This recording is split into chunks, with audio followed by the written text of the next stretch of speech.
Please exit now. Warning. Front door. Entry sensor open. আসসালামু আলাইকুম, আমি সাদিয়া আফরিন। আপনাদের সবাইকে ওয়েলকাম করছি আমার আজকের ব্লগটি দেখার জন্য। আশা করছি আপনাদের ভালো লাগবে। যদি ভালো লাগে প্লিজ লাইক, কমেন্ট এবং সাবস্ক্রাইব করে পাশেই থাকবেন।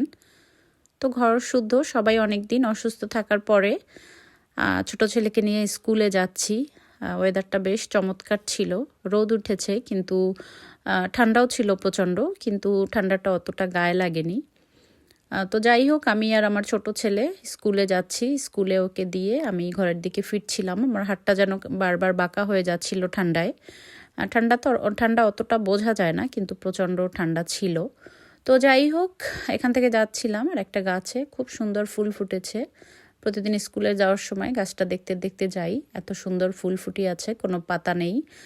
গাছটা প্রথমে দেখলে মনে হতো যে গাছটা মনে হয় মরেই গিয়েছে, কিন্তু প্রতি বছরই এরকম পাতা আসার আগেই ফুলগুলো এভাবে ছড়িয়ে যায়, দেখতে বেশ ভালো লাগে। তো যাই হোক, ঘরে চলে এসেছি। ঘরে এসে কিছু সময় রেস্ট নিয়ে এরপর যেহেতু অসুস্থ ছিলাম কিছুদিন, তেমন কিছুই খেতে ইচ্ছা করলো না, একটু মাছ ভাত খেতে ইচ্ছা করছে। তো এই চিন্তা করে কিছু রূপচাঁদা মাছ ভিজিয়েছিলাম স্কুল থেকে এসে, তো এগুলো ভেজে নিচ্ছি। আর এইদিকে একটু মুরগির মাংসও রান্না করব, যদি বাচ্চারা খায়। বাচ্চারা তো অবশ্য মাছ খেতে চায় না। আর ইফতারিতে সামান্য কিছু ভাজা পোড়া করব, তেমন কিছু করব না, যেহেতু সবাই পেটে সমস্যা এবং বমির মধ্য দিয়ে গিয়েছি কয়েকটা দিন। তো যাই হোক, রূপচাঁদা মাছটা যেভাবেই খাই না কেন আমার খুব ভালোই লাগে। ফ্রাই খেতেও ভালো লাগে, এভাবে দেশি ওয়েতে রান্না করলেও ভালো লাগে। আর এইদিকে আমি একটু রৌদ্র দেখে কিছু কাপড় বাইরে শুকো দিয়ে নিয়েছি। একটু দেখতে চাচ্ছিলাম যে আসলে রোদের যে একটা তেজ থাকে ওটা কেমন, বাইরে কাপড় দিলে শুকায় কিনা। কারণ এখন তো বেশি একটা হিটিং ছাড়া হচ্ছে না, এই জন্য মনে হচ্ছে আমার বাইরে দিতে হবে কিছুদিন কাপড়।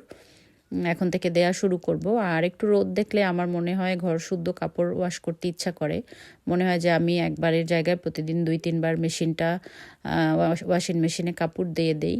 তো যাই হোক, আমি কাপড় দিয়ে টুকটাক করে এরপর এখানে মাছটা বসিয়ে দিচ্ছি। মাছটায় আমি একটু টমেটো দিয়ে রান্না করব, টমেটো খেতে ইচ্ছা করছিল। যেহেতু পেটে সমস্যা এবং বমি, এর সাথে একটু জ্বরও ছিল, কারো মুখই এভাবে রুচি ছিল না, কেউই কিছু যেন খেতে ইচ্ছা করছিল না। আর রোজা যেহেতু ছিলাম, রোজা রাখলে আসলে সারাদিন মনে হয় যে পুরা পৃথিবী শুদ্ধ খেয়ে ফেলবো, কিন্তু যখন ইফতার করতে যাই তখন আর কিছুই খেতে ইচ্ছা করে না, এরকম মনে হয় আমার মতোই হয়।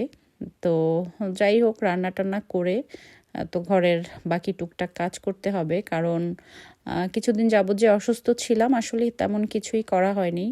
শুধু পড়ে পড়ে হয়তো ঘুমিয়েছি, না হয় শুয়েই ছিলাম, এতটা ক্লান্ত ছিলাম। আর বাচ্চারা অসুস্থ থাকলে তখন তো আরও বেশি কষ্ট হয়, কারণ রাতে তেমন একটা ঘুমানো যায় না, বাচ্চারা অনেক ডিস্টার্ব করে।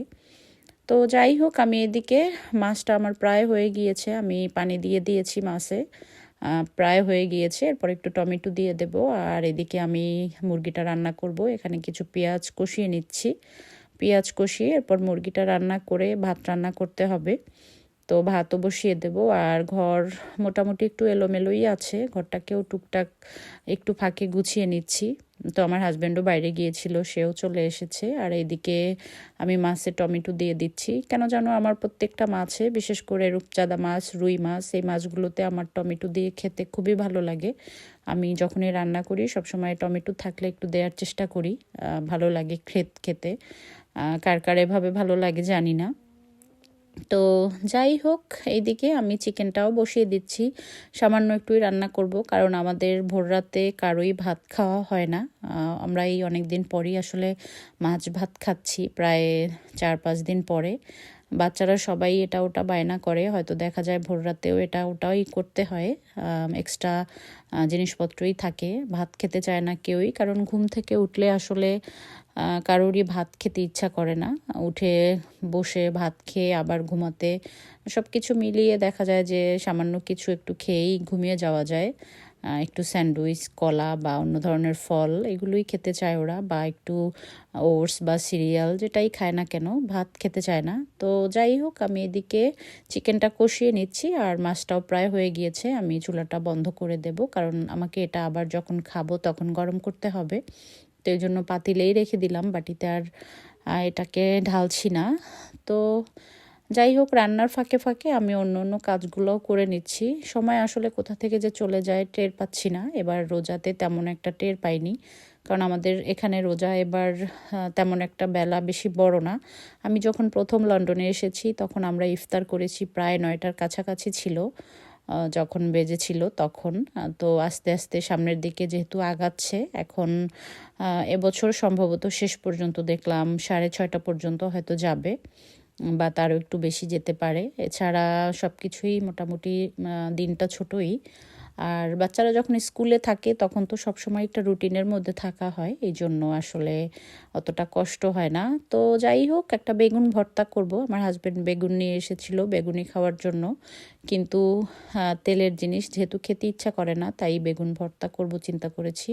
তো বেগুন একটা বের করে রেখেছি, আর এদিকে আমি টুকটাক গুছিয়ে এরপর ছোট ছেলেকে আনার জন্য আমি স্কুলে যাব। স্কুল থেকে এসে আবার বাকি যেটা থাকবে সেটা করতে হবে। তো আমি একটু ঝাড়ু দিয়ে নিচ্ছি সব কিছু। একেবারে 2-3 দিন পর্যন্ত কোনো কিছুই তেমন করা হয়নি। ঘরটা ওইভাবে এলোমেলোই পড়ে আছে। বাচ্চাদের কাপড় থেকে শুরু করে সব কিছু এলোমেলো অবস্থার মধ্যেই আছে। আমি আসলে অসুস্থ থাকলে যা হয় আর কি, এখানে তো কোনো হেল্পিং হ্যান্ড নেই বা কোনো আত্মীয় স্বজন নেই কাছাকাছি যে যারা এসে একটু হেল্প করে দিয়ে যাবে। তো যাই হোক, কিছু তো আর করার নেই। আমি একা একা যেটা পারছি আসলে আস্তে আস্তে করে করছি। আর সবসময় চিন্তা করি যে ঝামেলার কোনো দরকার নেই, যেহেতু মেহমান আসারও সময় না, বা আমরা যেহেতু ঘরে নিজেরাই। তো এই করতে করতে আমি বেরিয়ে পড়েছি স্কুলের উদ্দেশ্যে। স্কুলে যাচ্ছি। খুব সুন্দর একটা ওয়েদার, আসলে খুব ভালো লাগছিল। আর আমার ছোট ছেলেকে নিয়ে আমি বাসার দিকে যাচ্ছি। আর সূর্যটা মনে হচ্ছিল একেবারে আমাদের ঘরের কাছাকাছি। তো আমার ছেলে খুব আস্তে আস্তে করে হাঁটছিল। ও একটু ক্লান্ত ছিল। আসলে ছোট বাচ্চারা 2-3 দিন একটানা বমি করা, আর টয়লেটে যাওয়া সব কিছু মিলিয়ে দেখা যাচ্ছে যে আসলে অনেকটা ক্লান্তই হয়ে গিয়েছে। আর স্কুলে খাবার দিয়েছিলাম কিন্তু খায়নি। তো আমি বারবার বলছিলাম যে খাওনি কেন, বললো যে খেতে ইচ্ছা করছিল না, খাবার ভালো লাগে না। তো যাই হোক, কিছু করার নেই, আস্তে আস্তে ইনশাল্লাহ সব কিছু নর্মাল হবে। তো আমি ঘরে চলে এসেছি। এখন আমি আমার অন্য অন্য কাজগুলো করে নেব, ইফতারি গুছিয়ে নেওয়া থেকে শুরু করে সব কিছু। এইদিকে আমি বেগুনটা ভর্তা বানাবো। বেগুনটা আমি ঘি দিয়ে ভর্তা বানাবো, দেশি যে ঘিটা। কারণ হচ্ছে আমার হাজব্যান্ড তেল দিয়ে ভর্তা বানালে খেতে চায় না, তাই ঘি দিয়ে ভর্তাটা বানাবো। প্রথমে আমি বেগুনটা একটু লবণ, হলুদ, মরিচ মেখে এটাকে একটু ভেজে নেব। ভেজে নিয়ে আমি এটাকে ভর্তা বানিয়ে নেব। তো আমি অফ ক্যামেরায় ভর্তাটা বানিয়ে নিয়েছি।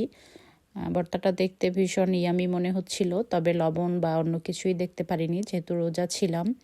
আর এইদিকে একটু তেলে ভাজা জিনিসপত্র করেছিলাম, এটাও প্লেটে করে দিয়ে দিচ্ছি। বিশেষ করে আমার বড় ছেলে, সে বলল যে সে এটাই খাবে। আর মেয়ে যেহেতু অসুস্থ ছিল, ও রোজা ছিল না, ও ভাত খেয়ে গিয়েছে, ও আর কিছুই খাবে না। আর এইদিকে ছোলা বুট ছিল, খেতে ইচ্ছা করছিল না, আসলে দেখেই খেতে মন চাচ্ছিল না। তারপরও কিছুটা গরম করে টেবিলে দিয়ে দিচ্ছি, যদি কারো খেতে ইচ্ছা করে মুড়ির সাথে খেয়ে নিবে। আর আমি এদিকে ইফতারি গুছিয়ে দিয়ে দিয়েছি। আজকে ভাত দিয়ে ইফতার করব। আসলে এটা অনেক বছর পরেই করা হচ্ছে আমার। ভাত দিয়ে ইফতার সহজে অবশ্য করা হয় না। তো অনেক দিন যেহেতু ভাত খাই না, আর শরীর যেহেতু ক্লান্ত, বারবার মন চাচ্ছিল যে একটু মাছ ভাত খাই। তো যাই হোক, এই তো আমার বড় ছেলে বসে বসে টিভি দেখছিল। আর ইফতার করে সব কিছু গুছিয়ে উপরে চলে এসেছি। রাস্তাটা কতটা শান্ত, সন্ধ্যা হলেই রাস্তা এভাবে শান্ত হয়ে যায়। বাংলাদেশের মতো ঝই ঝামেলা, রাস্তায় মানুষজন হাঁটা বা এই ধরনের কিছুই এখানে এভাবে দেখা যায় না। তো মাঝে মাঝে 2-1টা গাড়ি চলে, আর প্রত্যেকটা জায়গায় এভাবে একেবারে শান্তও থাকে। তো মনে হয় রাত 11টা-12টা বেজে গিয়েছে। আসলে না, এখন 8টা, 8:30 বেজেছিল আমি যখন ভিডিওটা করেছিলাম। তো যাই হোক, এই তো, ভালো থাকবেন সবাই। আজকের মতো বিদায় নিয়ে নিচ্ছি। আল্লাহ হাফেজ।